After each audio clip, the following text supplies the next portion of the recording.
राजनीति और जयचंद एक दूसरे के पूरक शब्द हैं। ना तो राजनीति से जयचंद बाहर जाता है, ना जयचंद से राजनीति दूर होती है। और ये दोनों शब्द एक दूसरे के चिपके हुए हैं, और चिपके हुए इसलिए हैं कि पार्टी कोई भी हो, नेता कोई भी हो, जयचंद की चर्चा हमेशा होती है, क्योंकि जयचंद राजनीतिक शब्द तो है और उस समय से है जब मुगल शासक की नींव पड़ी। और अब लगातार जयचंदों की चर्चा राजनीति में होती रहती है। और क्यों होती रहती है? क्योंकि जब भी किसी भी पार्टी का कोई भी नेता चुनाव जीतता है तो वह कहता है मेरा पराक्रम था, मेरी लोकप्रियता थी, मेरी रणनीति थी, इसलिए मैं चुनाव जीत गया। लेकिन जैसे ही धराशायी होता है, चुनाव हार जाता है, तुरंत उसे जयचंद याद आने लगते हैं कि मैं उसकी वजह से हार गया, उस जयचंद ने मुझे हरा दिया। और यह कहानी लगातार हर चुनाव के बाद आपको देखने सुनने को मिल ही जाती है। और कांग्रेस के अंदर 2023 के विधानसभा चुनाव हार के बाद में कई नेताओं के मुंह से यह शब्द बार बार सुना जा रहा है, और वे कह रहे हैं कि जयचंदों ने मुझे हरा दिया, वरना मैं तो चुनाव जीत जाता। अब यह कहानी फिर शुरू हो गई। तो जो ये कहानी कह रहे हैं, जिन्होंने जयचंदों पर हराने का आरोप लगा दिया, तो सामने से आवाज आ गई कि वह समय भूल गए जब आप खुद क्या जिम्मेदारी निभा रहे थे, जयपुर में कितने नेताओं को हराने के लिए पूरी भूमिका निभाई। यानी कि जो जिसको जयचंद कह रहा था, अब उधर से जवाबी कार्रवाई होने लगी है। और कांग्रेस के अंदर निगम चुनाव और पंचायत चुनाव की रणनीति बनाने के लिए जो बैठक हुई, वह तू मैं में तो बदली, लेकिन अब ये जयचंदों की जो कहानी है वह भी खुलकर सामने आ गई है। निश्चित है आने वाले दिनों में कांग्रेस में ये कहानियां और होंगी, बढ़ेंगी, और एक दूसरे के खिलाफ इसी तरह जयचंदों वाले कटाक्ष होंगे। लेकिन यह बात आई कहां से? जयचंद कौन है, किसने किसको हराया और किसने जयचंद को याद किया, आज करते हैं इस पर बात। मैं हूं जर्नलिस्ट योगेश के शर्मा। आपको चैनल पसंद आए तो लाइक और सब्सक्राइब जरूर कीजिएगा। तो बात करते हैं जयचंदों की। तो अगर नए लोगों को जयचंद के बारे में पता नहीं है कि जयचंद था कौन, तो सबसे पहले उसके बारे में तो जान लीजिए। दरअसल जयचंद संयोगिता के पिता। अब कहेंगे आप संयोगिता कौन? तो संयोगिता वे जिन्हें पृथ्वीराज चौहान अपहरण करके ले आए थे और अपनी पत्नी बनाया था। और इस बात का बदला लेने के लिए जयचंद ने मोहम्मद गोरी का साथ दिया था। और मोहम्मद गोरी का साथ देने का मतलब था कि हिंदुस्तान के अंदर मुगल शासक की नींव पड़ी थी, यह इतिहासों में कहा जाता है। यानी कि जयचंद संयोगिता के वे पिता जो पृथ्वीराज चौहान के खिलाफ मोहम्मद गोरी के साथ खड़े हो गए और उन्होंने देश के साथ गद्दारी की। इसलिए जयचंद की कहानी बार बार कही जाती। जयचंद को शासकीय गद्दार कहा जाता है, यानी राजनीतिक गद्दार नाम दिया जाता है। हालांकि राजा वे बहुत मजबूत कहे जाते थे, लेकिन खैर वो इतिहास की बात है। लेकिन वर्तमान में राजनीतिक रूप से जयचंदों की बात करें तो कांग्रेस में ये जयचंदों की कहानी अचानक फिर क्यों उभरी? हालांकि 2023 के चुनाव हार के साथ ही एक उम्मीदवार हवा महल के आर तिवारी, जो जिला अध्यक्ष भी थे उस समय, वे चुनाव हार गए, बहुत नजदीकी चुनाव हार गए। तो उन्होंने बाकायदा राष्ट्रीय पर्व पर अपना ये भाषण और अपना उद्गार देते हुए अपना दर्द सबके सामने उभार दिया और कह दिया कि मैं चुनाव जीतता, लेकिन मुझे जयचंदों ने हरा दिया। हालांकि उन्होंने नाम किसी का नहीं लिया, लेकिन चुनाव हार गए तो दर्द उभरा, जयचंद कह दिया। उस समय कहानी आई गई हो गई, किसी ने उसका जवाब नहीं दिया। लेकिन अब जब जयपुर शहर में कांग्रेस निगम चुनाव की तैयारियों के लिए बैठक बुला रही थी, तो फिर वही बात निकल कर आ गई। इस बार एक नहीं, दो हारने वाले उम्मीदवारों ने इस कहानी को दोहराया तो मीडिया में ये कहानी आ गई। तो आर तिवारी ने बोला कि मैं 600 वोट से जो हारा, उसकी हार का कारण जयचंद है, वरना मैं चुनाव जीत जाता। और मुझे हराने वाले वे हैं दूसरी उम्मीदवार मालवीय नगर की डॉक्टर अर्चना शर्मा ने भी यही कहा कि मुझे तो अपनों ने लूटा, गैरों में कहां दम था, मेरी कश्ती वहां डूबी जहां पानी कम था। यानी उन्होंने भी सेम आरोप लगा दिए।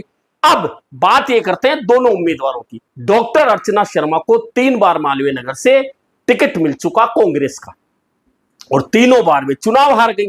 और चुनाव ना सिर्फ डॉक्टर अर्चना शर्मा हारी, बल्कि मालवीय नगर से हर बार लोकसभा चुनाव में कांग्रेस की जो हालत होती है वह किसी से छिपी हुई नहीं है। अब ठीक है, अर्चना शर्मा को तो लोगों ने हरा दिया, लेकिन लोकसभा चुनाव में मालवीय नगर में कांग्रेस इतनी पीछे क्यों रहती है, यह कौन जवाब देगा? क्योंकि वह जिम्मेदारी तो डॉक्टर अर्चना शर्मा को मिलती है, लेकिन इस पर कोई नहीं बोलेगा। उधर और आर तिवारी कहते हैं कि मुझे जयचंदों ने हरा दिया। अब यह कहानी चल ही रही थी कि एक पुराने कार्यकर्ता और आर तिवारी के सहपाठी भी कह सकते हैं, महेश पारिक, जयपुर के जाने माने कार्यकर्ता है कांग्रेस के तमाम लोग जानते हैं। तो उन्होंने सोशल मीडिया पोस्ट लिख डाली, और सोशल मीडिया पोस्ट क्या लिख डाली कि जो लोग, उन्होंने नाम किसी का नहीं लिखा, कि जो लोग आज ये कह रहे हैं कि जयचंदों ने मुझे चुनाव हरा दिया, तो उन्हें वह समय याद करना चाहिए कि जयपुर के कितने नेताओं के साथ में उन्होंने चुनाव के समय में क्या गद्दारी की, उन्हें हराने में कितनी बड़ी भूमिका निभाई, क्या वे अपनी गिरेबान में झांककर बता सकते हैं। उसके बाद महेश पारिक लिखते हैं बाकायदा नाम लेकर कि जयपुर के एक नेता बार बार जयचंदों को याद कर रहे हैं, तो मैं उनको याद दिला दूं कि जयपुर जिला कांग्रेस के तत्कालीन अध्यक्ष जब जयपुर ग्रामीण से चुनाव लड़ रहे थे, तो उनको चुनाव हराने में प्रमुख भूमिका क्यों और कैसे किसने निभाई, जरा याद कर लीजिए। फिर वे कहते हैं कि नगर निगम चुनाव में जुल्फिकार नशीराबादी जो कांग्रेस के कार्यकर्ता हैं, उन्हें टिकट मिला था। टिकट मिला तो उस समय इन महाशय ने निर्दलीय का साथ दिया था। क्या वे दिन भूल गए? यानी कि आर तिवारी का नाम तो नहीं लिया गया, लेकिन सीधे सीधे निशाना आर तिवारी पर साथ दिया गया महेश पारिक की ओर से, और कह दिया गया, याद करवा दिया गया कि जयपुर के आज से पहले जितने चुनाव लोगों ने हारे हैं, उनमें उनकी क्या भूमिका थी और हराने में कितनी बड़ी भूमिका अदा करते थे, क्या वे दिन भूल गए? यानी कि जयपुर शहर कांग्रेस के अंदर यह जयचंद का जो नाम आया है, जयचंद की जो कहानी आई है, इतनी जल्दी समाप्त होने वाली नहीं है। और उधर सिर्फ अर्चना शर्मा और आर तिवारी की बात क्यों करें, प्रताप सिंह खाचरियावास पहले विधानसभा चुनाव हारे, फिर लोकसभा का चुनाव लड़ा, लोकसभा चुनाव में भी बुरी तरह से मात खा गए। अब वे कहते हैं कि गद्दारों को टिकट नहीं देंगे, जो पार्टी के साथ में विधानसभा और लोकसभा में बगावत करके गए थे, उन्हें टिकट नहीं देंगे पार्षद चुनाव में। निश्चित है कि ऐसा नहीं करना चाहिए, लेकिन अब प्रताप सिंह खाचरियावास पर भी उंगली उठाने वाले सीधे सीधे सवाल यह कर रहे हैं कि आप तो सिर्फ यह बता दीजिए कि जयपुर में हेरिटेज नगर निगम पर कांग्रेस का कब्जा था, महापौर कांग्रेस की थी, एसीबी में जाकर बार बार और शांति धारीवाल के घर बार बार जाकर उन्हें बार बार पद से किसने हटवाया, यह बात सामने आ रही है। और फिर आ रही है कि जब हटवा दिया और महापौर बनने की बारी दूसरा कार्यकारी किसी को बना दिया जाता है। उस समय जब कांग्रेस का बोर्ड था, भाजपा की सरकार आ चुकी थी, तो जब जो पार्षद कांग्रेस छोड़कर भाजपा की गोद में जा बैठे, उनमें सर्वाधिक पार्षद किसके थे?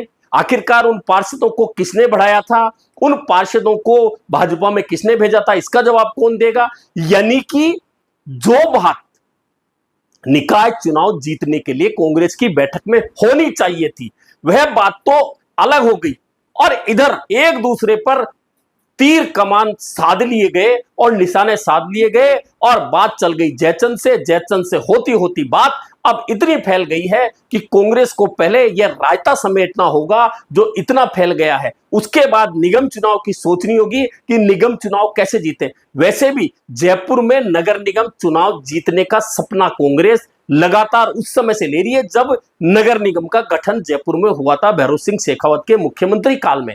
तब से लेकर आज तक एक बार भी कांग्रेस अपना बोर्ड नगर निगम में नहीं बना चुकी, लेकिन जब 2 नगर निगम कर दिए तो हेरिटेज में बोर्ड तो कांग्रेस का बना, लेकिन बहुमत नहीं आया, वहां भी निर्दलियों का सहारा लेना पड़ा। यानी कांग्रेस निकाय चुनाव में कितनी ज्यादा कमजोर जयपुर में है, इसके बावजूद नेताओं का आपसी मनमुटाव और खिंचाव समाप्त होने की जगह बढ़ जाता है। अब जब बात खत्म हो गई, 2023 का चुनाव आर तिवारी भी हार गए, 3 बार डॉक्टर अर्चना शर्मा भी हार गई, प्रताप सिंह खाचरियावास भी पहले विधानसभा फिर लोकसभा का चुनाव भी हार गए। तो हार तो गए, अब आप आरोप तो लगा रहे हैं। अब कई कार्यकर्ता ये पूछ रहे हैं कि आरोप लगने से चुनाव परिणाम तो बदलेगा नहीं। अब तो यह सोचना चाहिए था कि निगम के अंदर हम हमारे क्षेत्र से ज्यादा पार्षद जीत दिलवाकर कैसे लाएं। वह सोचने की बजाय पुराने लोगों को दोष देने से ना तो विधानसभा लोकसभा के पुराने परिणाम बदलेंगे, ना नगर निगम चुनाव में कांग्रेस मजबूत होगी। कुल मिलाकर कांग्रेस के अंदर, खासतौर पर जयपुर की कांग्रेस के अंदर ये जो गुटबाजी है, ये कोई 1-2 दिन 5 दिन की नहीं है, साल 2 साल 5 साल की नहीं है, यह गुटबाजी शुरू से है। लेकिन जब पंडित नवल किशोर शर्मा, सुरेश शर्मा, श्रीराम गोटेवाला, शिवराम शर्मा, इंदिरा मायाराम, राजकुमार काला, सुधा रैना, यानी कि ये बड़े बड़े नाम जब हुआ करते थे, गुटबाजी तब भी थी। लेकिन चुनाव के समय ये नेता जब एक साथ बैठते थे तो गुटबाजी की चर्चा करने की बजाय अपनी अपनी सीटों पर सीमित होकर चुनाव लड़ते थे। ऐसे में श्रीराम गोटेवाला भी जीते, शिवराम शर्मा भी जीते, नवल किशोर शर्मा भी जीते। हालांकि सुधा रैना और राजकुमार काला चुनाव नहीं जीत पाए, लेकिन नेता वे स्थापित थे। इंदिरा मायाराम भी कई बार जीती। लेकिन अभी जो वर्तमान में कांग्रेस के जयपुर के नेता हैं, उनकी खींचतान पीठ पीछे तो निश्चित तौर पर होती ही है, लेकिन आमने सामने भी जब इस तरह की चर्चाएं होती है तो पार्टी का कार्यकर्ता मीटिंग से बाहर निकलकर सिर्फ एक ही बात करता है कि इन लोगों को अपनी हार का तो इतना डर रहता है, इतना गिला शिकवा रहता है, लेकिन जब छोटे छोटे कार्यकर्ता निगम चुनाव हार जाते हैं, बड़ी मुश्किल से तो टिकट मिलता है, फिर जब चुनाव हार जाते हैं और उनको हराने में यही नेता भूमिका निभाते हैं, तब इनको उन कार्यकर्ताओं का दर्द नजर नहीं आता।